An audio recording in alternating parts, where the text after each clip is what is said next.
तो भाई हेल्स किचन का डेविल आ चुका है और इस बार सब कुछ चेंज हो सकता है। तो भाई डेयरडेविल बॉर्न अगेन का सीजन 2 एपिसोड 1 आ चुका है जिसका नाम है नॉर्दर्न स्टार, जो कि फाइनली ड्रॉप हो चुका है। बिलीव मी, ये सिर्फ एक एपिसोड नहीं है, ये एक फुल सेटअप है वॉर के लिए। मैट का एक नया ब्लैक सूट हमें देखने को मिल रहा है। विल्सन फिस्क और भी ज्यादा डेंजरस वर्जन में हमें देखने को मिल रहा है। कैरन और मैट मर्डॉक साथ में देखने को मिल रहे हैं और एक ऐसा थ्रेट है जो अभी क्लियरली हमें विजिबल नहीं है, बट कुछ तो डेफिनेटली गलत हो रहा है। एपिसोड स्टार्ट होता है एक शिप से जिसका नाम है नॉर्दर्न स्टार। स्टोरी हमें सिंपल लगती है, बट ये नाम कोई रैंडमली देखने को नहीं मिल रहा है। शिप न्यूयॉर्क में एंटर कर रहा होता है, बट उससे पहले कुछ हो हमें अपना डेयरडेविल उसके अंदर दिख जाता है। और मुझे सबसे ज्यादा चीज वो पसंद आई है कि जिसमें बिना ड्रामा किए हमें एक सूट अप सीन देखने को मिल रहा है। मैट ऑलरेडी अपने ब्लैक सूट में है। ये एक सबटल स्टोरी लाइन है। सीजन 1 के बाद चीजें इतनी बदल चुकी हैं कि कैरेक्टर्स इवॉल्व हो चुके हैं और एडेप्ट हो चुके हैं। मैट का जो ब्लैक सूट है सिर्फ कोई स्टाइल नहीं है, ये एक सर्वाइवल है। विल्सन फिस्क की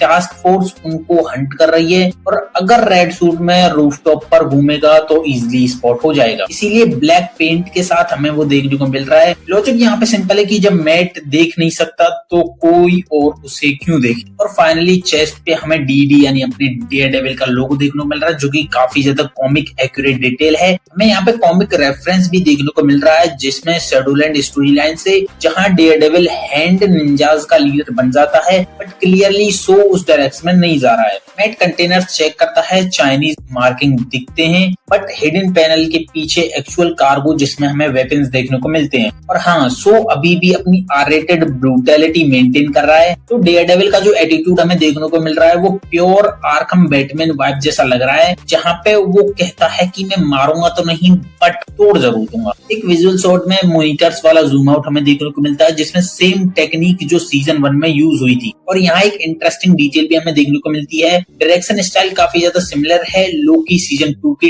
टीवीए एस्थेटिक से, जिसमें लाइटनिंग, फ्रेमिंग, बेंचेस सब कुछ फेमिलियर लगता है। मैट को पता चलता है कि शिप सिंक होने वाला है। यहाँ एक और अमेजिंग डिटेल है कि रडार सेंसेस विजुअलाइजेशन, जिसमें एक्सपेक्ट रेशियो चेंज होता है, साउंड डिस्टॉर्ट होता है, ब्लर इफेक्ट ऐड होता है। ये सब दिखाता है कि मैट एक ही बार में सब प्रोसेस नहीं करता, वो नॉइसेस को फिल्टर करता है। फिर एक टिकिंग साउंड हमें सुनने को मिलता है, एक वॉच मिलती है। मैट उसे एक बॉक्स में डाल देता है। ये डेफिनेटली फ्यूचर पे ऑफ हो सकता है ट्रैकिंग डिवाइस टाइप सेटअप के लिए। इंपोर्टेड कॉमिक डिटेल उसके बाद हमें देखने को मिलती है जिसमें डेयरडेविल वाटर में वीक होता है। क्यों? क्योंकि उसकी जो पावर्स हैं कम होता आती हैं, जैसे कि साउंड यानी एकोलोकेशन, स्मेल, टेस्ट, प्रेशर चेंजेस, और पानी में ये सब ओवरलोड हो जाता है। तो अगर डेयरडेविल को हराना है तो उसका हेड पानी के अंदर ले जाओ। शो में क्लियरली ये स्ट्रगल नहीं दिखाया है, बट इम्प्लीकेशन स्ट्रॉन्ग है। सिर्फ आधा डूब जाता है जिसमें विजुअली इंसेन शॉट हमें देखने को मिलता है। फिर मैट जाता है जोजीज बार में 222 कॉमिक रेफरेंस इशू यहाँ पे देखने को मिल रहा है 222 से डेयरडेविल और ब्लैक विडो टीम अप के साथ। बस ये डेस्ट्रॉयड है सीजन 1-5 का आफ्टरमैथ हो सकता है। मैट और कैरन हमें एक साथ देखने को मिल रहे हैं,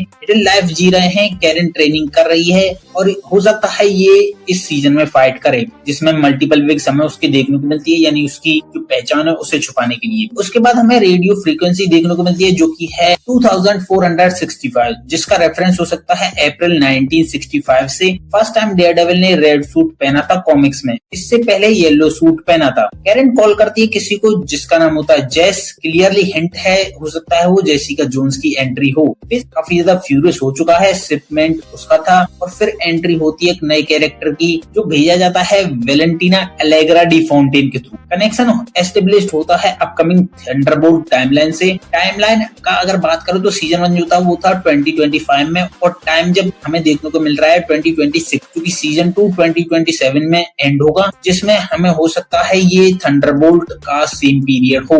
वेलेंटिना का गोल जैसे कि हम जानती हैं कि विजिलेंटी को खत्म करो और कॉर्पोरेट सुपर हीरोज को लाओ, यानी कि अपने द बॉयज वाला सिस्टम। हेदर का कैरेक्टर काफी ज्यादा डेंजरस डायरेक्शन में जा रहा है, जो कि पीटीएसडी पैनिक नहीं है, जो कि एक साइकोटिक ट्रांसफॉर्मेशन है। वो डेटा को मैनिपुलेट करती है, जैक को अनस्टेबल प्रूव करती है, और सबसे शॉकिंग बात यह है कि उसको म्यूज के विजन्स आते हैं। कॉमिक रेफरेंसेस से म्यूज एक आर्टिस्ट विलेन है, लोगों को किल करके आर्ट बनाता है। थ्योरी में हेदर खुद फ्यूचर में म्यूज बन सकती है। तो बीवी फिस्क के अगेंस्ट एक सीक्रेटली इन्वेस्टिगेशन कर रही है, लेकिन ट्विस्ट पॉसिबिलिटी ये है कि डेनियल सब जानता है, जो कि एक अंडर एस्टिमेटेड कैरेक्टर है बट काफी ज्यादा स्मार्ट है। उसके बाद हमें Daredevil versus anti vigilante task force हमें देखने को मिलती है, जिसमें मैट हमें एक ब्रूटल मोड में देखने को मिल रहा है, लेकिन फिर उसके बाद एक हेडशॉट मिलता है और यहाँ पे एंट्री होती है अपने बुल्सआई की। नाइफ पे स्क्रैच मार्क है क्योंकि मैट देख नहीं सकता। इनसेन डिटेलिंग यहाँ पे हमें देखने को मिल रही है। एपिसोड का नाम जैसे कि हम जानती है नॉर्दर्न स्टार है। बुल्सआई के लिए पहले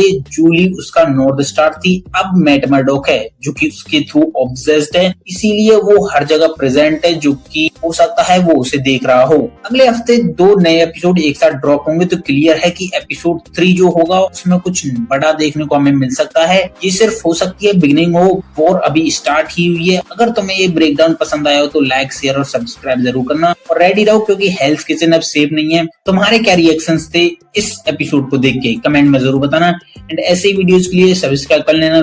मिलते हैं अगली वीडियो में।